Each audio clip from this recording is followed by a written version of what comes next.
the Texas business dad, aka Doug Mitchell, on the pod today. I had several different businesses starting out: mobile detailing, graphic design, building websites, doing remote print shop, all kinds of stuff, just kind of getting my hands in everything. The most underrated tool for entrepreneurs. CRM. Is there one that you recommend or the one that you like? I like Go High Level because I can do whatever I want with it. It's fully customizable. The worst business advice you ever got. There's so much. Jeez. One word people wouldn't expect to describe you. Evil. Oh, that's 100% true. I think I do everything I can not to be evil. Backtrack.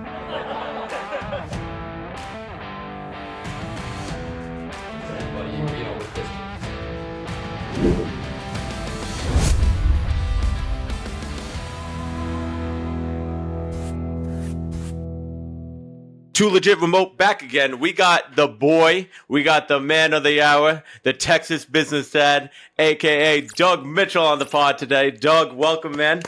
Man, it's an honor. Really excited to have you here, man. You know, I've been seeing a lot of your social media stuff, and I'm like, dude, this guy's a dog. I appreciate it. I'm definitely.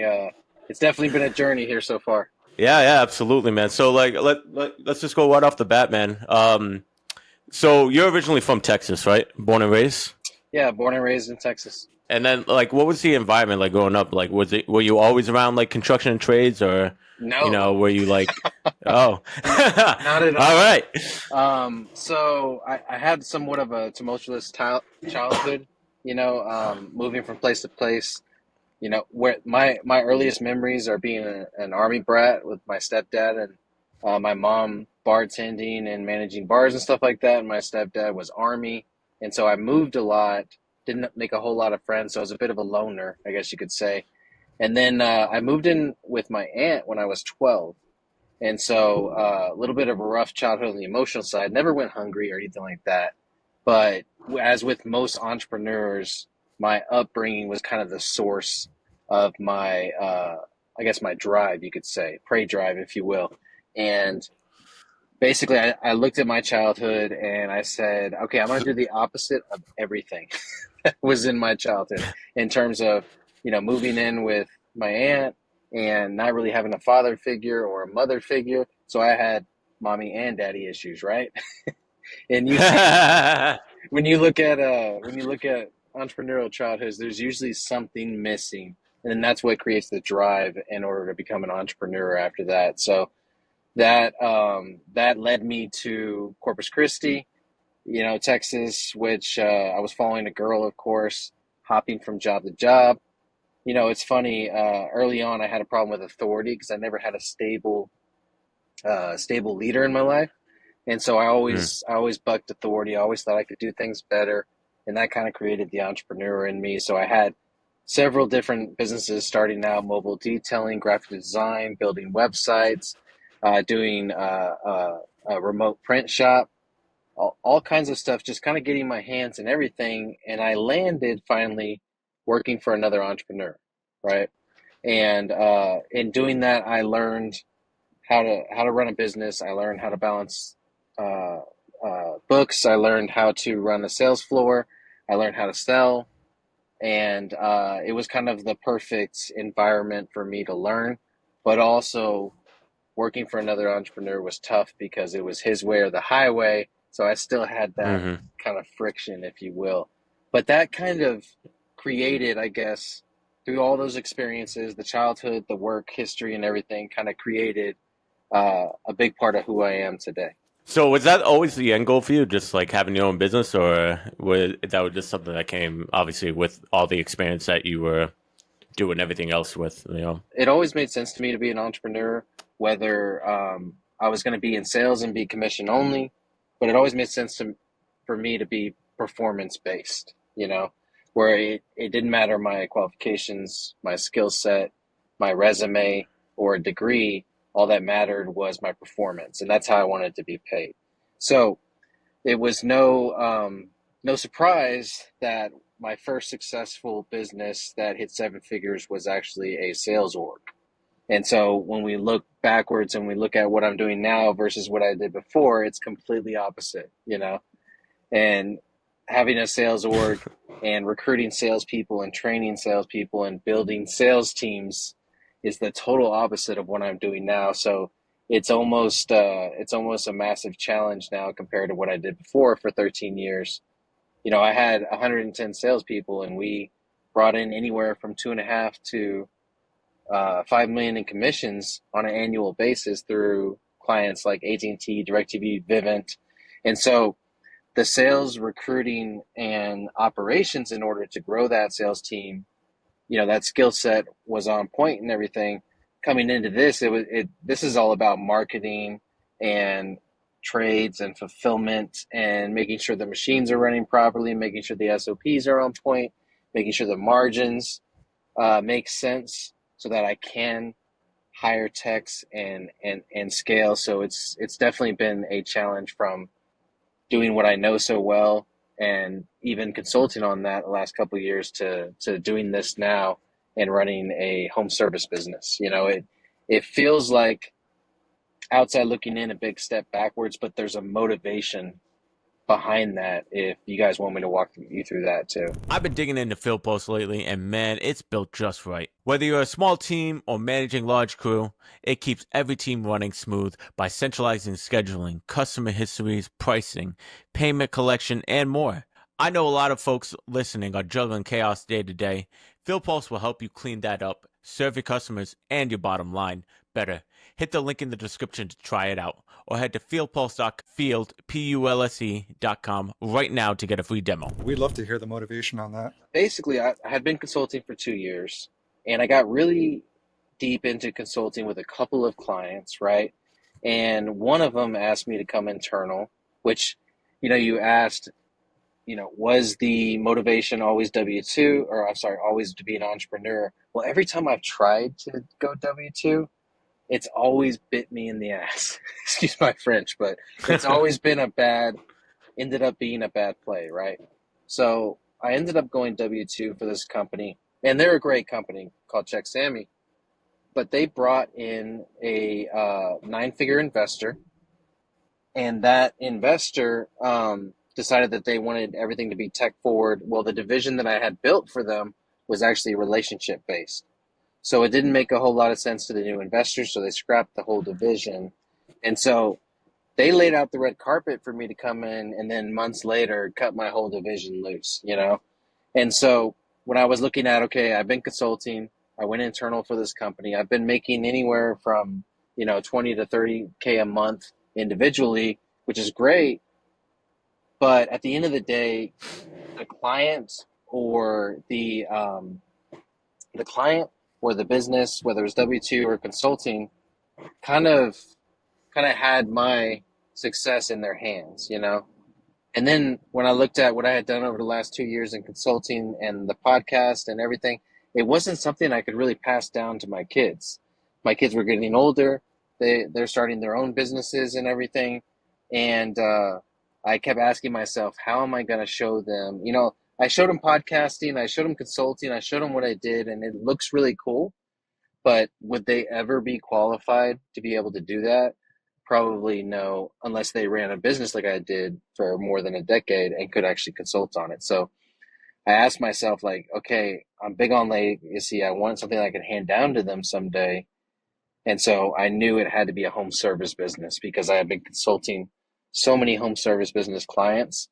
And I had been starting out with helping them with the sales process, helping them build a sales team, and then getting into their operations, fulfillment, and how their service flowed from, you know, attracting the customer all the way to fulfilling the customer, getting the 5-star review. And so I felt like it's got to be home service. You know, I've been strong in consulting for my clients in that avenue. And you know, it's funny. What resulted in Texas Shine was a chat GPT conversation, if you can believe it. And so everything No I've way. done, yeah, right. Everything I've done the last couple of years, I have ran through ChatGPT because it's kept my notes for me. It's prepared me for my consulting calls, gotten me ready for things like this podcast, you know, just so I have a little background and I know what I'm walking into. And so ChatGPT knows me really well. And so what I did is I gave it a a synopsis of each of my client chats. In each of my chats, I probably have 40 different chats with, I don't know, hundreds, thousands of, you know, hours of conversation because of clients and, things that I've worked on and everything. So I gave it a synopsis of all these things. And so basically it had my skill set and where I thrived, and I asked it, if I were to start a home service business, what home service business should I start? And so it had a few recommendations, but the one that caught my eye was a power washing and holiday lighting company because of my background in home services, as well as I've actually installed holiday lights as a side hustle whenever I had my sales org, just for 1 year, just to see if I could start a contracting business. And I did it just fine, but my gross profit from the sales org just moved over to the contracting company. So it turns out running two businesses at once isn't always a good idea. But anyways, so that's what led me to Texas Shine Today, was actually a ChatGPT recommendation. That's pretty insane. It's insane how ChatGPT can be like so helpful, and like it can be pretty much you're pretty much your business partner at that point. Well, it has all, That's if you give wild, it all the dude. data and it makes the decision based on data, which is a lot how I make decisions, it makes sense that it could give you a solid recommendation, and it can filter through that data so much faster than we can. Now you use ChatGPT for everything, right? Like emails, sending out text messages, like the whole nine, right? I'm not a big fan of it as a copywriter. I think it's still got some ways to go, and that may be me falling short in prompting it. But what it's given me, I usually have it give me outlines, and then I go in and I fill in the meat and potatoes of the copy. So if I'm writing an email campaign, or I'm writing an email to a prospect and it's a really important one, I more ask it to, like, hey, make sure I'm not missing anything, and then it will give me copy and everything, and I'll go in there and rewrite it. Honestly, like when I'm looking at, my experience that I have in sales and you know basically telling people what they want to hear, but also in integrity, right? I usually want to write that myself, if that makes sense. Is power washing and holiday lights a big thing in Texas, or is it just It's definitely a growing industry. It's kind of like roofing in that sense. Roofing blew up in Texas, and then now I feel like power washing's following suit. It's one of those things, though. You're a product of your environment. So obviously, if you buy a red car or you buy a red Nissan Maxima, you're going to see red Nissan Maximas everywhere, right? So now I see power washing companies everywhere. You know what I mean? Um, but what I like about it is there's so many companies doing it, but most of them are less than 100K a year.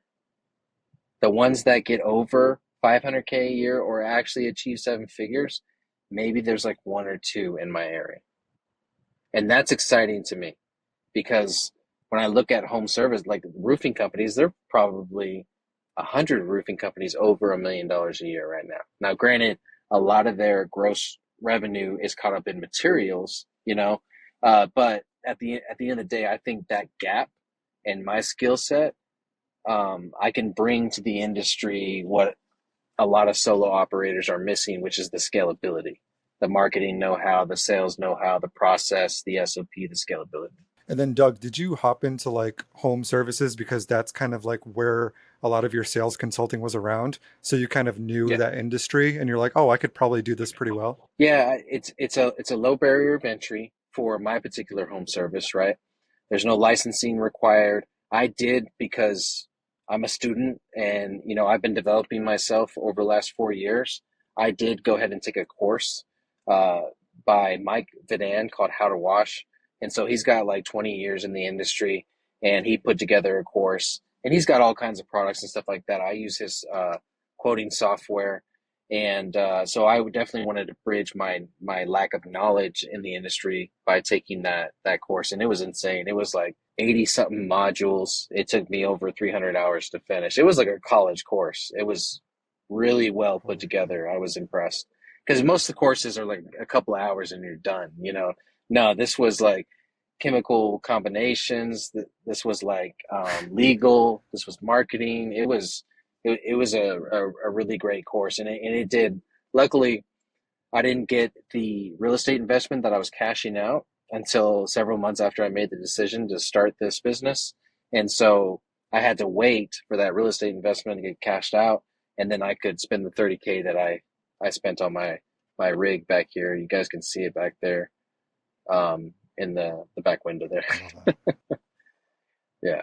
So going from like, working like obviously with your hands on all these jobs to like when did you know like, from going to do the actual work to shifting to like leading and building systems for companies? When did you know like, okay, this is like the move I want to do? Yeah, that's a great question. Do That's you a really remember good like one. your first company or Well, what happened is, so I was running my sales org. We were just launching solar, right? And so I had my AT&T teams going. We had our our B2B teams going, and then we were thinking about solar. I was the only partner in the company that wanted to launch solar, and so at the same time, I was also developing myself. I joined a mastermind called Apex. You guys may be familiar with it. That may be, some networking there, maybe how we came together. But um, so this is a fairly large mastermind. When I joined, there was probably 150 plus members, three different levels. And so I went to an event called MDM. I think it was 21.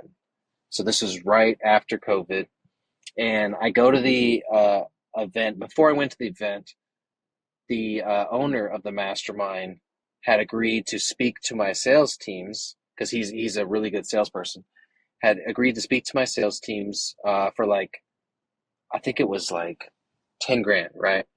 And I was going to bring him in. He was going to speak to my sales teams for an hour. He's going to do some sales training, but he was a big name in the industry, so it was more like the sales guys were getting developed, and they were also getting that star power. You know what I mean? And real, oh hey, Doug's investing in this, so it was like a really good culture thing, right? And so the the training was going to be after the event, so I wanted to go to the event too. I went to the event and I met him there, and he's like, "Hey, if you join my mastermind, which was 30K a year, I'll do your training for free." So in my head, I'm saving 10K, right? And so I sign up for the mastermind. The first week that I go, it's every it's one day every month in person, and then they have calls throughout the month and stuff like that, right? And so you go, it's called Fly In Friday. Everybody flies into Dallas. There's an in-person training. They bring in speakers. They feed you. It's really nice, right? And and so in between the speakers, they give us some time to like network and get to know each other. Well, there's like 30 guys in this room, and I'm looking around the room, and I'm seeing I'm not even gonna say it right. Hublot watches, Rolexes. I'm seeing, you know, guys decked out in their best threads and everything. And you can tell when you're around somebody that's worth millions, right? And so, and they're telling me about their businesses, and I'm like, oh yeah, that's a $10 million business, $20 million business. That's amazing. Because here I am, my little, $2-3 million business, and I'm like, man, I can learn a lot from these guys. So the power in masterminds and the power in these groups is the members. It's not the person at the top that's teaching you things. It's the members. And so that's where you can derive a lot of the education and knowledge. And so they start asking me, hey, what do you do? And I'm saying, oh, I build sales teams for clients and AT&T, DirecTV, Vivint, and now we're going to launch solar. And they're like, how many salespeople do you have? Oh, I think I'm at like 55 or 60 right now. You have 55 salespeople? I'm like, yeah. And I'm like, granted, it's door to door. You know what I mean? It's direct sales. It's commission only. It's B2B, and then we have a small telemarketing center. Um, and they're like, how do you build sales teams? Well, that one question, I just went off, right? And so I'm 20 minutes in. I have a whiteboard. I'm putting stuff on the whiteboard. I'm showing them the different pillars of how I build sales teams and everything. And the owner of the mastermind peeks his head over. He's like, "Hey, y'all want me to teach now, or are we just gonna let Doug keep going?" And it clicked right then. Like it clicked right then. It's like, oh, even though these guys have built these amazing, way bigger businesses and are worth millions and millions, I have this one thing that I'm really good at, which is building sales teams, right? And so one of the principles in the mastermind are to build your machine. The machine is your social media. The machine is um, basically how you're attacking your prospects. The machine is your Facebook, your Instagram, your LinkedIn, right? And so it's a training called Build Your Machine. You can look it up. Ryan Stewman puts it together, and I think he does just the course for like $500 or something like that, and it's completely worth it. Maybe 1,000. It's completely worth it. That is still the single greatest thing I ever learned, and that's probably why you guys see me a lot on social media, because I'm running through these systems of Build Your Machine, right? And a lot of my new roofing partners and contracting partners that refer me business now do it because they see me on social media. You know what I'm saying? And so it's a concept of building organic leads through social media, basically, right? And so one of the pillars of building your machine is to launch a podcast, right? And so that's when I launched the Building Great Sales Teams podcast. We've got over 330 episodes where I go through the principles of building sales teams in solo episodes, and then I bring guys on like you that have certain expertise in a part of building a sales team or running a business in general, right? And so I probably did like 200 guest episodes and maybe 120 to 130 solo episodes. They're super tactical, super intense. I give everything away for free, right? And eventually what started happening when I was meeting with all these mastermind members is like, hey, can I pay you to come in and train my team? Or can I pay you to build out a sales program like you built for your team? And so that's when consulting was born. And what happened was I started consulting so much that I was making more money per hour in my consulting business than I was in my sales org. And so I had a decision to make. I was like, this consulting's doing really good. I have ownership in companies. I have revenue share and stuff like that. Let me kind of focus on this. And then I eventually did a owner financing agreement with some of the VPs in my sales org, so they can go on and continue to do solar. One of them went on and continued to do AT&T, and I winded down my sales org, went full time consulting, and that's what I've been doing for the past 2 years or so. I actually ended my last consulting engagement last month. So How I you're out got of into the consulting consulting now. You're piece. full time. I mean, I'll be honest, like, we're probably gonna tap on 10K in revenue in Texas Shine this month. So it's like, if I would definitely be open to taking on new consulting engagements, but they'd have to be kind of tailor made so that I could still scale and grow this, if that makes sense. Honestly, what I'm more interested now, what I did at the beginning of the years, I started one-on-one coaching a few guys, a couple of young entrepreneurs, and we took one from 12K a month to 50K a month, and that was probably more rewarding than one of my like main consulting clients that we took from we took him from like 600K to like he's going to close out at like 10 million this year, but he has a sales work, so that he just basically, I was able to teach him my model, and he just took it even further than I did. But anyways, I love coaching those entrepreneurs that are tapping on that 10K and helping them reach, a seven-figure business. And so I have a lot of fun doing that. So I could see myself still coaching. Consulting, it's more doing the work and building out the sales programs, building out the SOPs and the systems. And so it's a little more intensive than just jumping on a call and working through problems with somebody. So probably more coaching, but I'm hyper focused on this business too because I need to get out of the operator role, obviously, and start building an actual business, right? So Doug, are you doing Texas Shine full time, or no? You said you're doing Check Sammy, right? That's like your 40-hour work week, and then you do Texas Shine. No, I Check Sammy's the one that brought in the new investor and cut the whole division. Once I went with them full time, I was only full time with them for like 6 weeks. I consulted with them for 90 days before that, and I was still consulting and coaching while I was with them. But once they cut the division, I just continued doing what I was doing anyways. I was making like double income because I was doing both. Um, Right. and then I eventually winded down a lot of my consulting clients. And just to be honest, like, a consulting engagement should eventually end. It shouldn't just be ongoing forever. Like, I had brought those clients as far as I could, and I saw that. So I wanted to make sure that I had something to pour into afterwards. So yeah, I'm full-time Texas Shine now. I know I'm in a transition period right now, you know what I mean? So it sounds more complicated than it is, I promise. So Texas Shine is something that just came out. Have you been doing that for a while now, or is it recently new?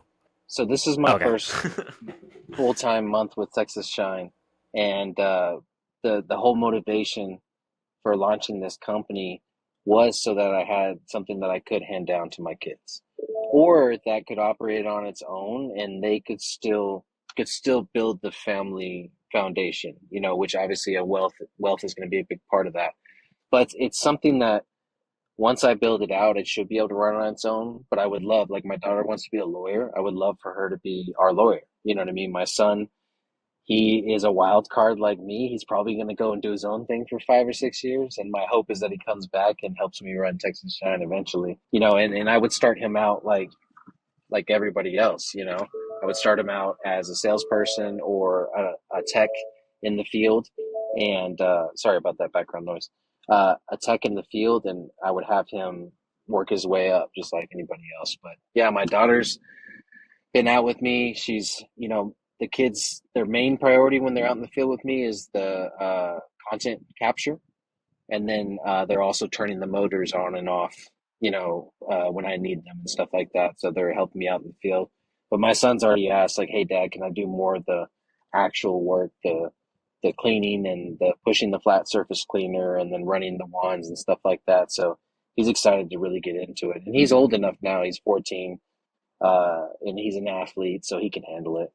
So, Doug, would you recommend like someone starting off? Because I guess this podcast is more for like the construction and trades guys, so they kind of know more of like the technical hands-on stuff, like the plumbing, HVAC, carpentry, that whole thing, and they're trying to kind of learn the sales aspect. For someone starting off, would you recommend that they learn the trade or like the skill first, or like more of the sales? Like, what do you think would be more beneficial? Man, that's a tough one. It's like to a certain point, the trade, you know, because look, they can hire all day long, and in our circles, you're going to hear a lot of delegate and elevate, stuff like that. But at the end of the day, if you can't audit something because you don't know how to do it, that's going to be a weak point in your business. So you either need to get a partner that knows the trade, you need to learn the trade, like I did, spend 300 hours on it. And granted, my trade is very simple compared to HVAC or plumbing or these things. You got to go through a lot of apprenticeship and stuff like that for some of those trades, especially like electrical. And so the trade first, you have to solve the trade issue first. If you don't have knowledge in the business, it's not about you having it necessarily, because I can buy an electrical company tomorrow and run the crap out of it. You know what I'm saying? Because there's already electricians in it. There's probably already a master electrician with his license. And so it's really about marketing and sales at that point, right? So once you learn the trade and are able to make a living from the trade, in my opinion, that's when you start looking at, okay, who can I hire? Which to me, it's like, okay, it's the trade and then learning how to sell the trade, right? So if you have to go work for another company for a year to learn the trade, then go do it. And a lot of companies are very abundance mindset now. You tell them like, hey, I want to come in and learn the trade. A lot of them will be open to that. They're going to get a year of tech work out of you, or a year of helper work out of you. So learn the trade, learn how to sell the trade, learn how to market the trade, because direct sales is easy, right? That's why I was able to scale those companies so easily, because you don't need leads, you don't need inbound, you don't need a marketing budget, any of that. You just need to go out to where the prospects are, right? Whether it's B2B or residential, you just need to go out to a residential door and sell the service. And with mine, it's even easier because I can see the driveway's dirty. I can see the house has organic growth on the outside. I can see the solar panels are on top, so I know they may need a solar panel cleaning. So many of our trades, you can see it from the street. And if you can see it from the street, you got no excuse. You got no excuse for not knocking on that door and letting them know, hey, I noticed this issue here. I can go ahead and take care of that for you guys. This is what the price is going to be. Obviously, the pitch better be better than that. But so once you got the trade, you learn how to sell the trade, right? And now you're going to step into, all right, I can sell enough to pay my own bills. I can sell enough to hire someone and have enough work for a two-man crew, right? And now you're getting into, okay, now I need to document, I need to SOP, I need to set up my training, you know what I mean, so that I can continue to hire. And then eventually I'm going to hand off the trades aspect of the business, and I'm not going to do the trade anymore. I'm only going to inspect what I expect. And then I will go into the sales piece of the business, right? And then I'll get heavy into the operations. I'm probably going to hire admin help at this point, maybe even a VA. And I'm going to start expanding my business. I'm going to start making sure that I audit the customer experience and improve that as much as I can, so that when I do bring in sales, which sales is typically the last thing that I have tradesmen bring in, because they have this natural gift of being indifferent about the sale because they're the expert and they understand what it takes. They're not trying to sell you, they're trying to fix your problem. And that's so rare in sales and so beautiful to watch, because a salesperson would go in and just sell them the highest package with the most bells and whistles, versus a tradesman is going to go in and solve their problem, create a relationship, build trust, and then they'll be able to sell them whatever they want after that. And so I think that's huge for somebody coming from the trade side of things. Is I love the way that they look at a problem, they solve it, and this is just what it costs to solve that problem. That's, at the end of the day, that's a sale, right? But I don't think they realize how good they are at sales by not being trained to do sales. You know what I'm saying? And so eventually you are going to have to bring in the sales aspect, right? Initially a tech/sales hybrid works really well for a lot of companies, especially in plumbing. But like things like HVAC, the tech recommends a replacement, and then you have a separate sales process that comes in for that replacement, or generator. And these are all companies I've consulted for. That's why I know the processes really well. And so that was a long-winded, scalable answer that I gave you there. So it's trades first, yes, 100%. And then can I sell enough to hire a tech, right? And then can I start expanding the different sections of the business, including sales, to be able to SOP and train others how to do it and start expanding my business? And that's not the only way to do it. That is the organic, the single person starting it out way. Obviously, if there's licensing involved, if I need a journeyman, if I need a master, then I'm going to have to bring in partners, or I'm going to have to bring in revenue share, key employees. You know what I'm saying?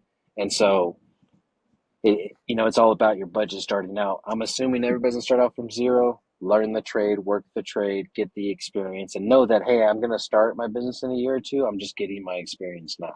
Because it isn't fair to advertise that you can do something and not know how to do it.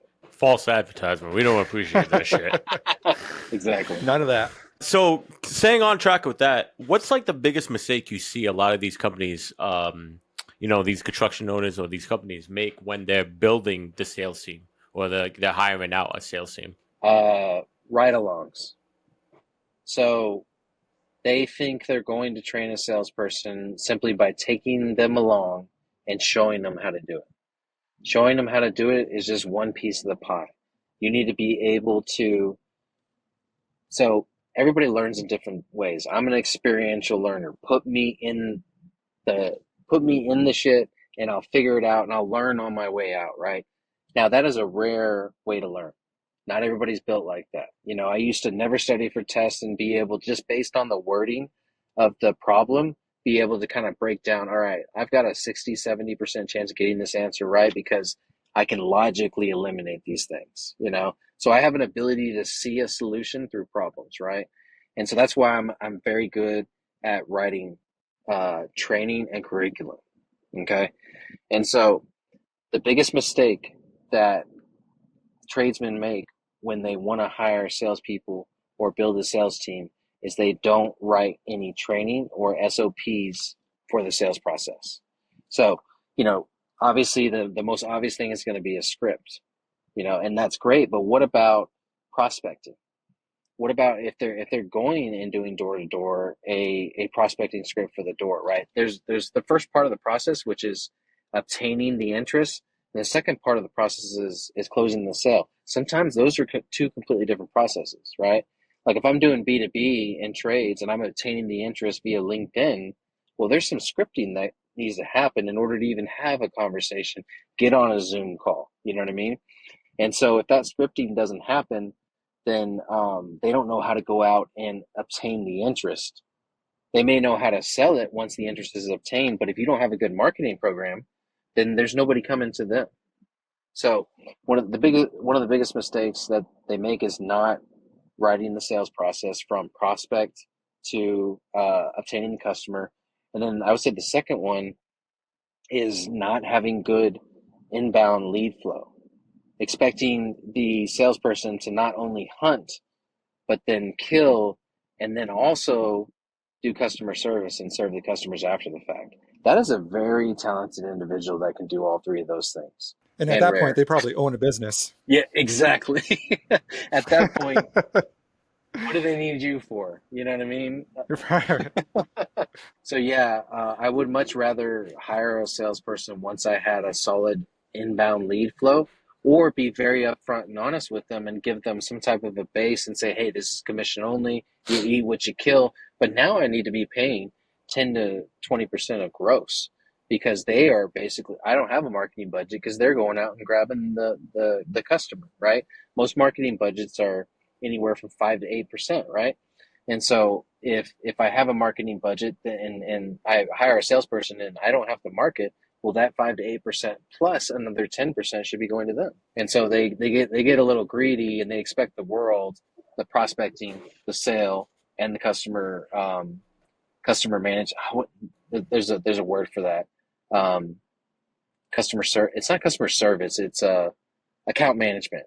They expect the account management, the sale, and the prospecting all to come from one person, which is, if they're doing all that, well, you better pay them for it. So, I convinced FieldPulse to give my listeners 20% off their platform. If you're running service calls, managing crews, or sending out quotes, this app is for you. FieldPulse has a super clean interface, easy to use, and it keeps your business running right. Hit the link in the show notes and give FieldPulse a go. I feel like commission pay or commission work, it's very like, obviously it's super competitive, but do you think that would drive like a wedge in between workers, where it's like, like, oh, I want this one, but no, like, they'll start fighting over it and everything like that? Do you see that as an issue, or do you see that as something where companies can kind of grow from it? It depends on the industry. So, a good example of an abundance mindset is I meet with probably 10 other power washers once a month. And so most guys in this industry would look at each other as nothing but competition, never share secrets, never share opportunities or anything like that, and never meet and mastermind, you know? And so the same concept applies to a sales team that works for a company. Now, are we going after 5 Fortune 5 companies, or are we doing a trade that's residential and commercial, and there is millions of prospects in San Antonio, Texas? You know what I mean? So it is important to understand your market capacity is the word I'm going to use for this, right? So I have an old client that runs a community solar sales team, and there's a certain capacity in each of the markets that his clients ask him to go to. And so if he's got to sell 100,000 watts, he's not going to send 10 salespeople over there. He's going to send 2, because those 2 salespeople can sell those 100,000 watts in a week, right? But if another client comes in and asks him to sell 40 million watts or kilowatts, he's going to send 10 salespeople over there, or 20, and he's going to have it knocked out in a month, And so you've got to understand your capacity and know when your sales team kind of caps out in terms of the opportunity that's out there, and then the market share that you can actually get. That's important too.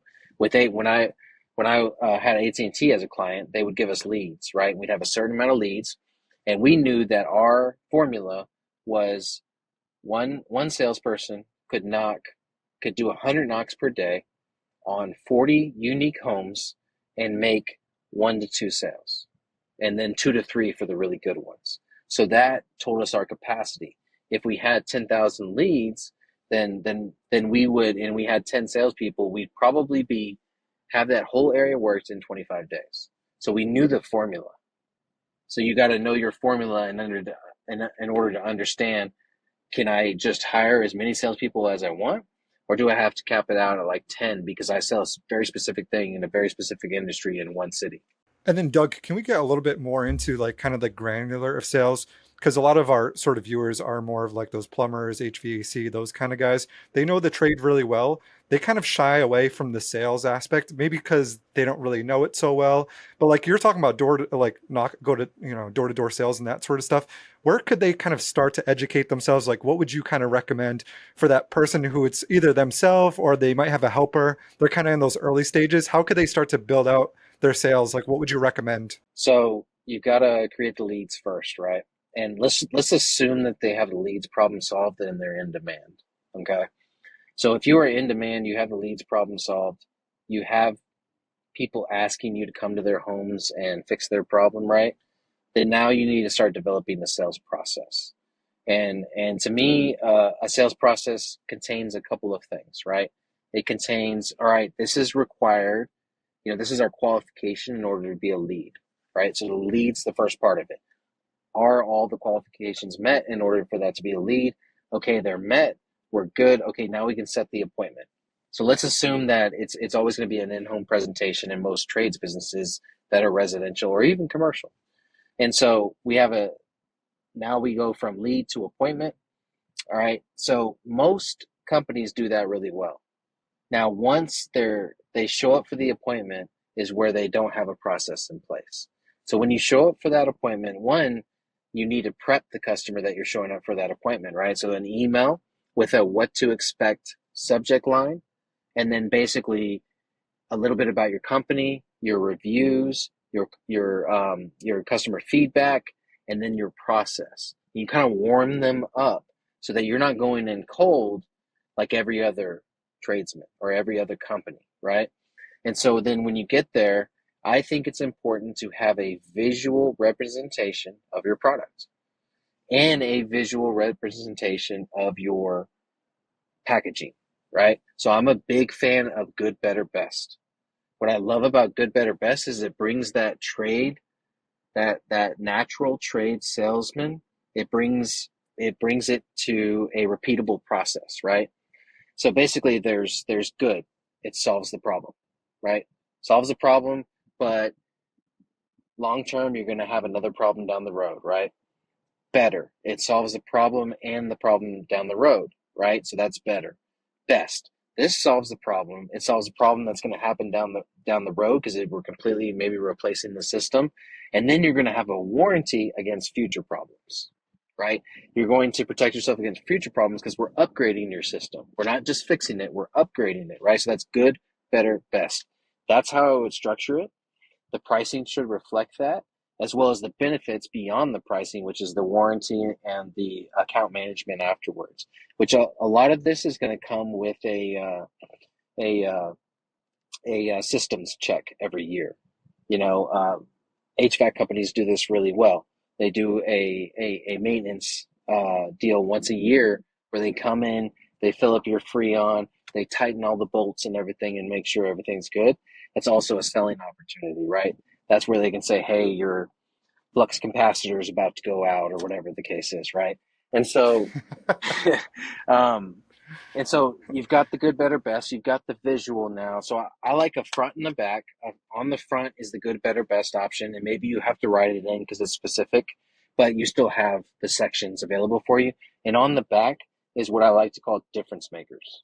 Okay, difference makers are your warranty. Difference makers are your 5-star reviews on Google. Difference makers are your core values. Difference makers are the things that separate you from all the other competition that's going to come to that house because now you're dealing with multiple quotes, right? And so difference makers are huge for this.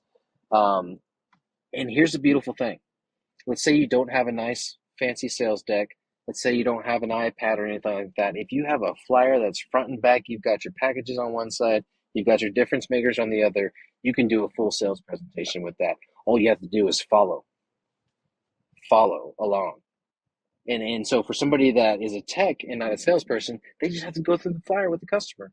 And they don't even realize that they're taking them through a sales process. They take them through the difference maker side first and the good, better, best second. Give them the good, better, best options. All right, Mr. Customer, would you like, I'm definitely recommending better or best. Which one would you prefer? Which one is going to help you sleep better at night? Better or best? And then as far as training, just to take it another level, you have common objections that you always deal with. The original operator or owner or the best salesman in the company should all get together and script out how to overcome those objections.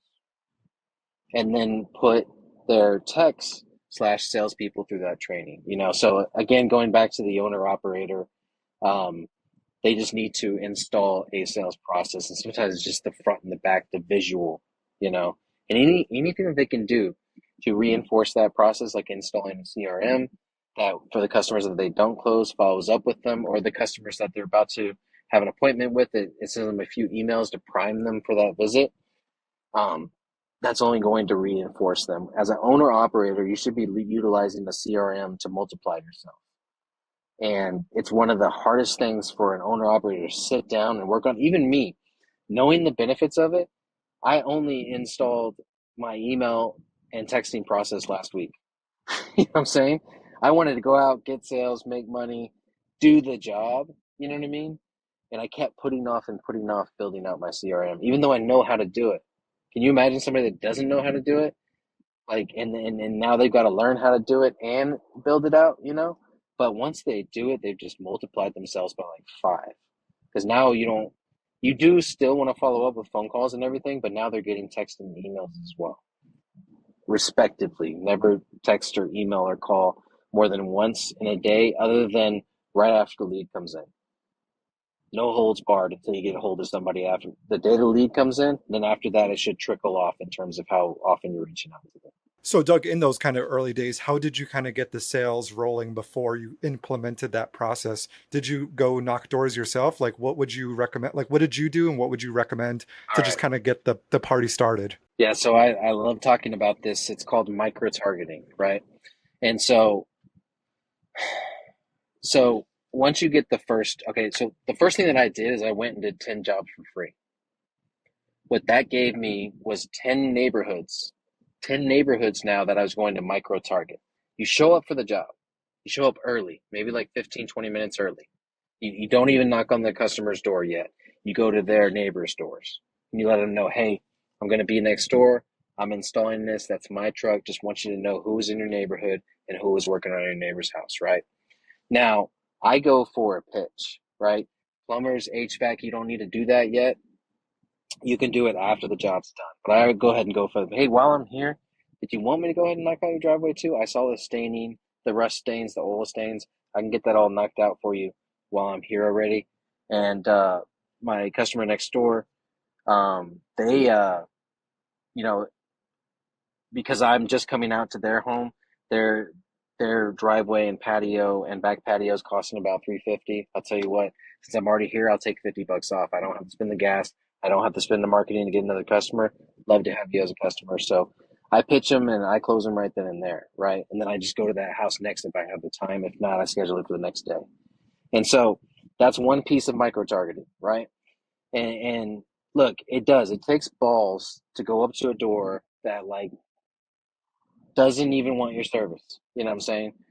But at minimum, print some door hangers at Office Depot and put those on the neighbors' doors, because they're going to see your truck. They're going to see your signs. Hopefully you're well branded. They're going to see your trucks. They're going to see your signs. They're going to see you out there, and they're going to want what their neighbor has. So micro-targeting is all about keeping up with the Joneses, right? Okay, so we do the job. They see us do the job. Maybe we knocked on their door. They've seen us doing the job. They've seen the before and after. Beautiful. That is a impression on that street, right? And so after the job's done, we're going to go ahead. We're going to go out and put the door hangers. We're going to knock on the rest of the neighbors and everything. And we're going to let them know, hey, just did this job, doing a special for the neighborhood because I'm already here.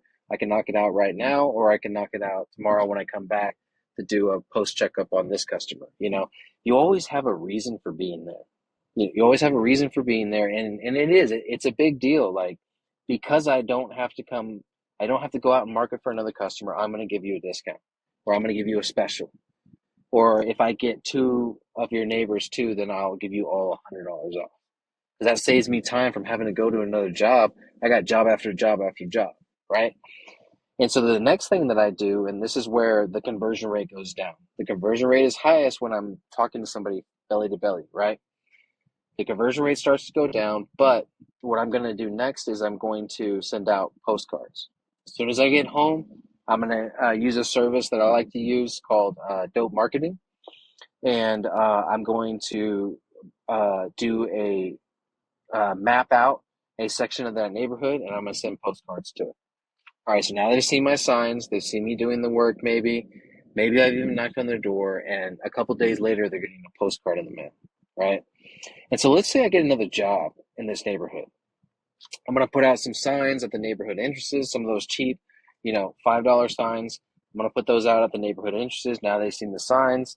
And then maybe even I'll go grab my kids and we'll just canvas for one day, right? We're just putting out door hangers in the next street over, or whatever the case is. And then on top of that, I'm going to go into Google and target that zip code. And then I'm going to go into Facebook and target. So I can start layering all these different forms of marketing, right? And then I can pick a day where I'm going to door knock for 3 hours, go back to that neighborhood and not. Now they've seen me 7 or 8 times. In their minds, I'm the biggest power washer in San Antonio. But all I've been doing is just targeting their neighborhood. That's all I've been doing. And so that's how I got my business at first. Now I'm experimenting with Google LSA. Before I got on with you guys, I got a call about a gas station from Google LSA. And so basically the difference between that and paid ads on Google is you don't pay for it until it becomes a lead. And they qualify the lead, and it's like $20 to $30 per lead, which for a power washer is pretty reasonable.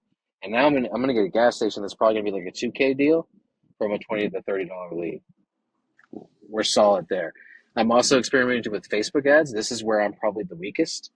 But I've got to basically follow my face a few times to learn it. I've got some friends that are really good at ads. I got a friend that's a phone flipper, and another friend that has ran ads before. And so they're going to look at my stuff. They're going to coach me up. That's the beauty of a mastermind. But if your audience takes anything from this, they need a group of like-minded individuals to bounce these things off of. Because if they have that, 100%. and this podcast is a version of that, right? That's where you don't feel like you're all alone. You know what I'm saying? And when something bad happens, you start getting down on yourself and you want to quit. That's when you call up, your buddy Alex, and it's like, hey, Alex, this just happened or whatever. Has that ever happened to you before? Oh yeah, I remember when that happened to me. This is what I did. You know what I mean? And so sometimes just getting it out can help a lot. I'm real big on supporting entrepreneurs, supporting each other. So I really appreciate what you guys are doing with this podcast. I'm kind of like blown away right now. I'm trying to process everything. So just give me a minute. Let my brain fucking. That was a lot.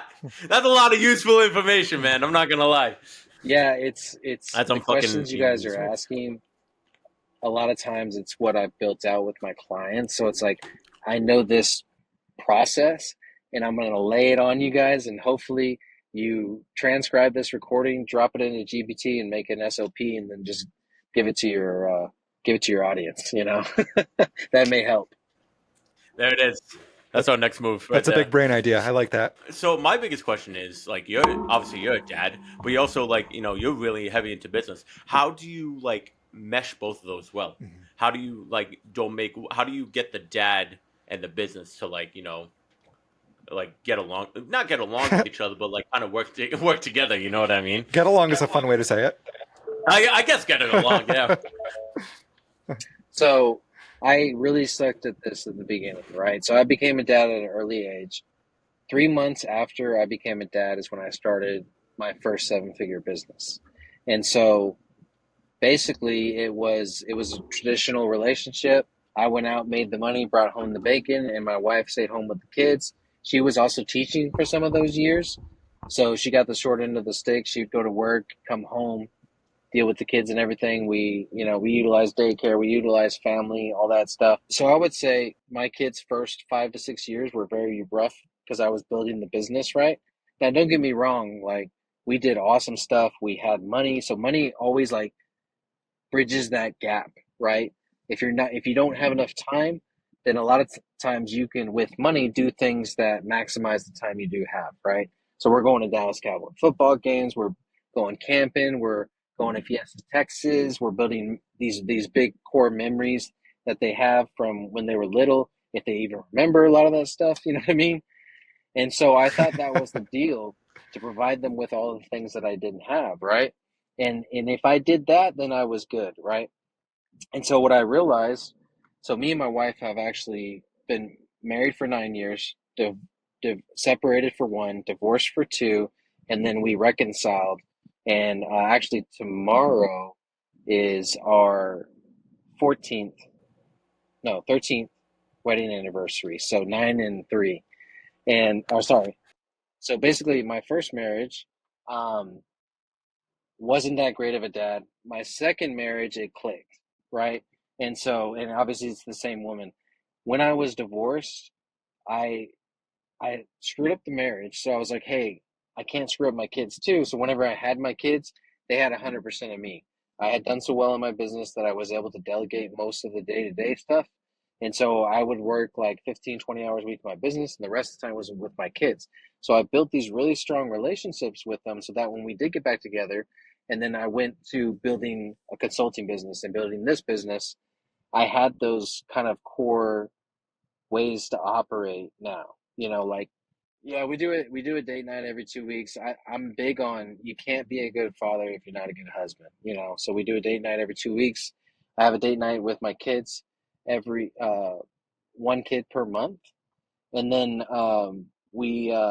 So I'm super intentional about my time. Like, this is the latest I've worked probably in like a couple weeks.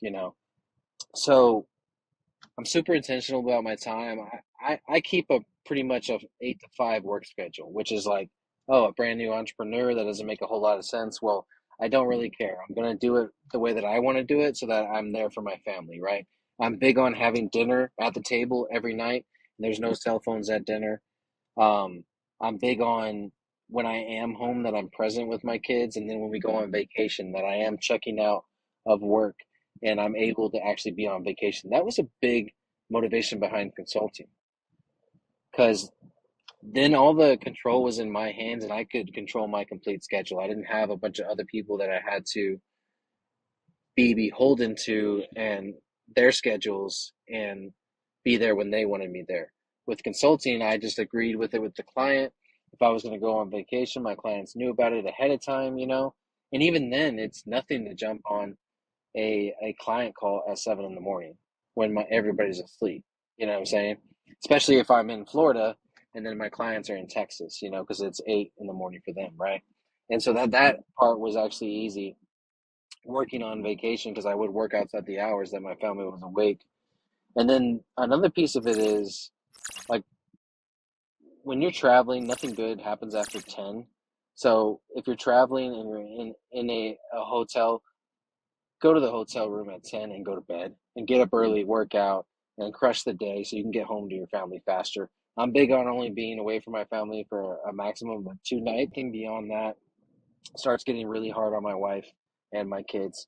And so it's just about prioritizing them first. I know it sounds pretty cliche, but that's how simple it is. And creating systems in order to do it, like the date nights with the kids, the having dinner at the table 4 to 5 nights a week. And then church is a big part of our faith, is a big part of our relationship with our kids.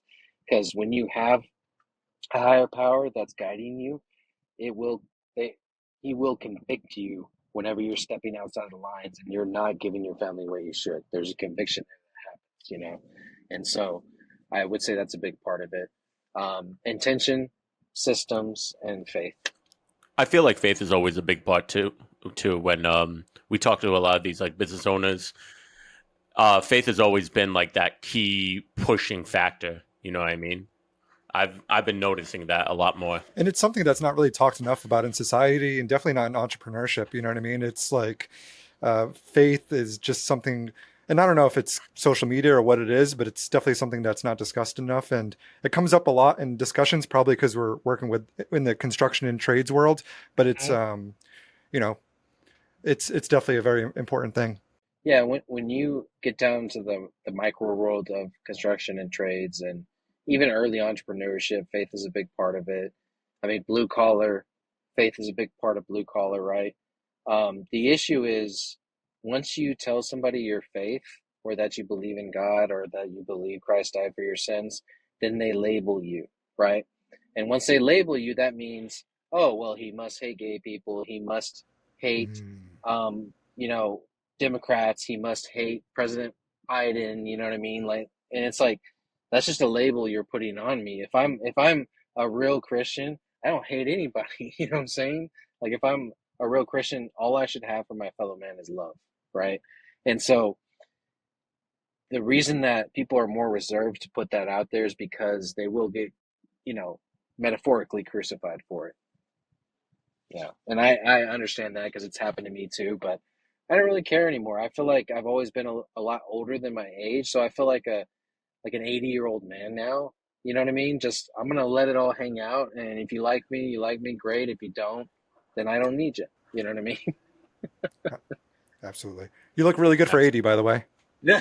we were we were in Panama City Beach, and me and my cousin we had a family trip there, and we're driving back to the resort, and there's a golf cart in front of us, and it's going like 5 miles an hour, and it's this older couple, and they're like 85 years old, probably tapping on 90, which is rather driving a golf cart and not a 4,500 pound vehicle, right? And so and Right. so I see the guy, he's got a drink out here. They're blasting music. They're going 5 miles an hour, and they don't give a flying you know what. And me and my cousin were like, "That's gonna be us someday.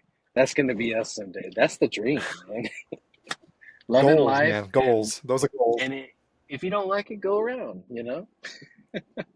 Obviously, you're a big believer of faith. You're a big man of faith, but you're also really big on your community and everything like that. You know, giving back and like helping out these young entrepreneurs.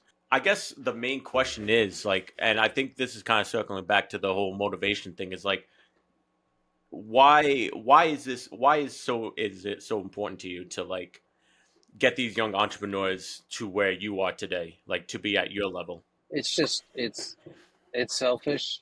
I wanted somebody like me to mentor me when I was 18 and 19, not to tell me what to do, not to put me in a box, not to create or make money off me, to genuinely be invested in my success. You know, and so when I come across a young entrepreneur now and he's got that fire, you know, and everything comes with limitations, right? I can't jump on a coaching call for free with an entrepreneur every week or anything like that. But if I have an hour, he's going to get my hour. You know what I'm saying? And if I can give him a few foundational things in that hour and then he can go execute and I see him execute, well, shoot, maybe I'll give him another hour next month, you know? And so it's one of those things that like when I first started joining masterminds, I just 100% gave away as much time as possible.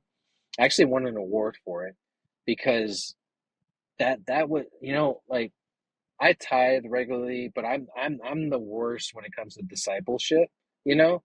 Other than hopefully you can look at my example and I can create disciples from my example, but I guess the way that I operate is I pour into other people. So if I know something and it can help you, then I'm gonna pour it into you as much as I can. And I'm not gonna put limitations on it if I can help it. You know what I'm saying? Within reason. And so that's just I love serving people. I love feeding people. I'm a big, you know, TX Biz Dad. You're gonna see barbecue. You're gonna see you're going to see me with my kids, and then you're going to see my business, you know. And if my social media profiles and stuff can pour into others through them, and I can tell them about the ways that I failed and that I got better, and somebody can be impacted like that, that's my ministry. You know what I mean? And so I think it kind of blends those two things. So to answer your question, I think yes, I am a man of faith, but I think where I fall short is discipleship. So I've created this bridge in that gap through social media ministry and then a Zoom call ministry where I pour into other entrepreneurs. Oh, and a podcast one too, just like you guys. I think that's honest. And also, growing up, you didn't really have that like mentorship. So it must have been like obviously like now seeing it come into full fruition where you are obviously mentoring these guys, it must like feel really good. I'm not gonna lie to you. I'm learning a lot just from this podcast call, and I'm really 100%. appreciative of you joining us, man. It's fucking phenomenal. Alex introduced me to you, I think, a few months ago, and he was like, "Bro, you got to follow Texas Biz Dad." I'm like, "Is he like? Is it like juggling like knives? Is he like doing something crazy? Like, what's he doing?" He's like, "Bro, he's gonna change your life. Just follow his shit." I'm like, "All right." So I started following his shit, and like now, like every single time I see on Instagram, I go to one of your posts, I'm like watching it all the time, man. I'm loving what you're building. I appreciate that. I appreciate that. It's definitely a journey, and I'm no better than anybody else, but I do love telling a story, and I do love sharing experiences, you know. And so if somebody can be positively impacted by that, that's huge.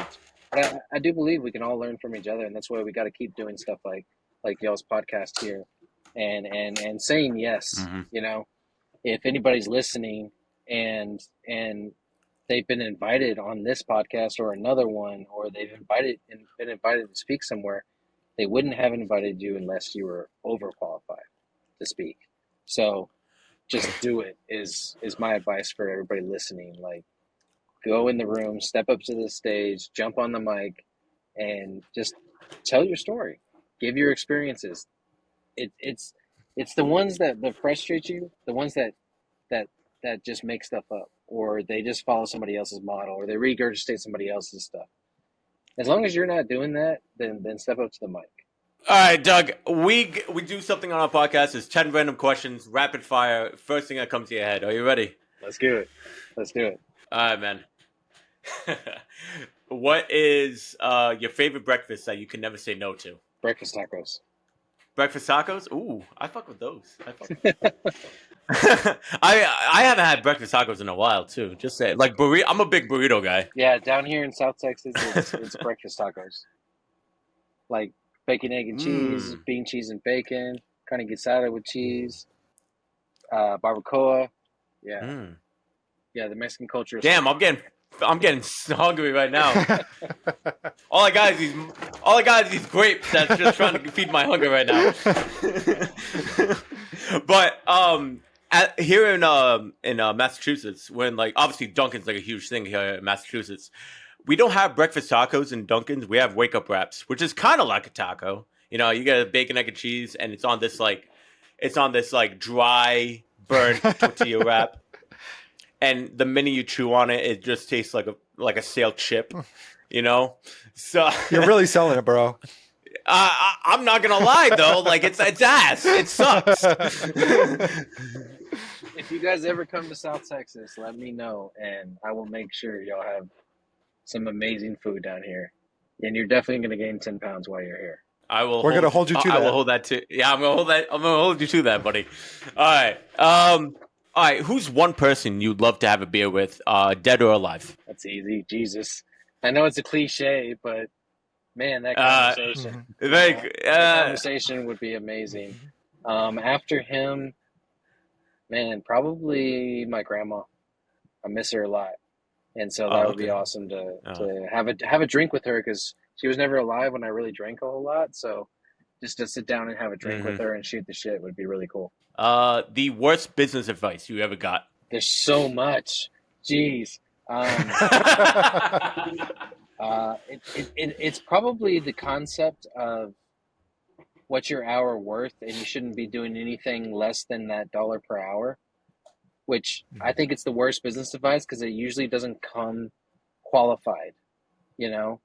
And so obviously if you're just starting out, it doesn't make sense. You're not going to spend $10 an hour to have somebody else do that you could do yourself, even though you're worth more than $10 an hour. So that whole dollar per hour concept is very flawed. And I don't think a lot of people are honest about what they're earning per hour. What you're worth per hour and what you're earning per hour are completely different. So I think you should pre-qualify it with what are you actually earning per hour, and then if you're doing things that earn less than that, then those are the first things you need to delegate when you can and when you can afford to. What's one thing your kids do that drives you crazy, but you crack up laughing all the time? Just cutting down on each other. We throw jabs at each other a lot, and my wife hates it, and sometimes she can't handle it, but it's just like we're hard on each other, and it's good though. It creates thick skin, and when they go out in the world, they're gonna be able to handle Yeah, it. absolutely. It builds character. Oh yeah. That's how I see it. Um, let's see. The last thing you Googled. The last thing that I Googled was the order of poker hands because I was playing with my kids and I forgot what was higher, a straight or a flush. Yo, I did the same thing too. I did this Nice. like this past weekend. I had a few. I was like playing poker with a few family members, and I'm like, I need to win. So I'm like, let me just look. Let me just look at the hands real quick, and then I'm like, all right. I had it on my phone, but I kept it hiding from everybody. I'm like, no, nobody's cheating off me today, man. Go get Google your own shit. Nice. Your phone or your family first in the morning? I'm not gonna lie, my phone. My Mm. family's usually asleep when I get out. That's fair. That's a fair point. That's a fair point. That is a habit I need to break. The first thing I need to be on, read, consume in the morning needs to be my Bible, not my phone. Mm-hmm. That is something I am working on. The most underrated tool for entrepreneurs. CRM. Is there one that you recommend or the one that you like? CRM. I like Go High Level because I can do whatever I want with it. It's fully customizable. But the one that I recommend is the one that is proven in your industry. If you weren't doing like Texas Shine Co. or any of the jobs that you're doing right now, what job would you love to try? Psychology. Mm. I'd be a psychologist. Interesting. And with that, a writer. So I'd get my master's or my doctorate in psychology, and then I'd write. One word people wouldn't expect to describe you. All right, there we go.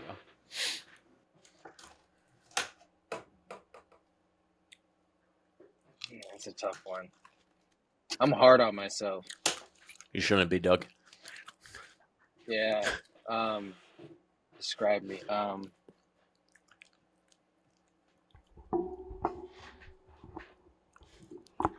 Evil. Oh, that's 100% true. I think I do everything I can not to be evil. Again, these I didn't make up these questions. ChatGPT. Okay. But this one I really did not make up because I don't agree with this last one. But Okay. pineapple on pizza, yes or no? No. All right. Great answer. I totally agree. That was the randomest 10 questions I've ever had ChatGPT fucking. The most randomest too. It was good though. That first one created a lot of conversation, so it was good. All right, I got one final question for you. Before we wrap it up, Doug, we want to thank you for your time. I know that you're a very busy man, so I'm going to ask you this one last question. When your kids are like fully grown, right, and they're going to look back at this version of you as a dad, the dad, the business builder, the brand, the leader, obviously everything like that. What do you want them to remember most about you? How much I wanted them to be better than me. I tell them all the time, nobody is going to want you to be better than them more than I do. And if they say they do, they're probably lying. Because that's a parent's job to make our kids better than us, And we can only do that by being present and doing the hard things. Like I've got to ground my son from his phone for a year today, at least a year. I've got to make sure he feels it so he never does what he did again. And it sucks because he loves music. He's creative with it. He's very good at editing, and he uses it to capture content with Texas Shine. And then it's easier to get a hold of him and to coordinate and all that type of stuff. But that's what I feel like that's what we're missing in society. We give up discipline and structure, and we don't give our kids what we need because it's not convenient. Mm. And so, and I tell them all the time, like, hey, son, I don't want to do this. I'm doing this because I want you to be better than me. And I can usually reference a time where I made the same mistake they're making now and how it ended up for me and how I don't want it to end up for them that way, Yeah. you know? And so that's how I normally finish the conversation. So if they're looking back and they're thinking about their father, I think they're going to know I love them deeply because I constantly push them to be better than me. And I would be happy for that. That's a very powerful answer, man. I fucking love that answer so much. All right. Doug, we're at the end of it. Doug, we want to thank you again for coming on. And is that a truck or a van? I am in a Ford Expedition. So is that a van? And is that a van? I don't know. I'm not a big car guy. No, it's an SUV. Oh, okay, all right, okay. It's an SUV. Yeah. And so when I started this business, I wanted a truck, and but it didn't make sense like financially to get a new truck. And what I'm realizing is this is the perfect vehicle for this business. Maybe a bigger engine, but for the most part, it's the way it's built, capturing content, having the back open up, but still be in shade, and then forcing you to have everything outside of it. And then the maintenance and everything. Yeah, it's a really good vehicle for this business. Noted. When Too Legit Media grows up and builds and gets to this, like, you know, Empire State version, I'm going to get myself a Ford Expedition. Well, when you get kids and you don't want to rock the minivan, you get the SUV. With the 100%, a lot dude. cooler. It's a lot bucket seats cooler. in the middle. Yeah. Definitely a lot cooler. Yeah. Doug, we want to thank you again.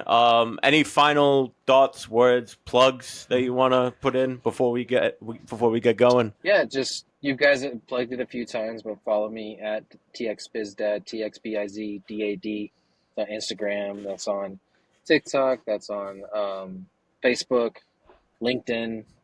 Shoot, I think it's even like that on Twitter and Threads. So Damn. All across the board. Love it. Alex, do you have any final thoughts, messages, anything you want to put in real quick? Nah, man, I'm just really thankful to you, Doug, for coming on and dropping knowledge for these people. I think the tradespeople, like I said, they sort of start off with the skill of whatever they're in, and they don't necessarily know what they don't know. And I think sales is a big component of what makes them successful. So having you coming on and talking about what you talked about, I think it's going to open a lot of their eyes and minds to kind of how to get to that next level. And I can't thank you enough for coming on and sharing your knowledge, man. And we just really appreciate you. yeah, I think we may need to tease them with that section versus the first part, which was more my story. I think the meat and potatoes was in the middle. I love that. So Don't worry, we gotta incentivize them to hang out until we get to it. exactly. That's how a podcast usually goes half the time, anyway. So it's all good. Yeah, exactly. All right. Thank you once again, Doug. This has been Too Legit. I'm Tiago. That's Alex. That's Doug. We'll see you guys next time.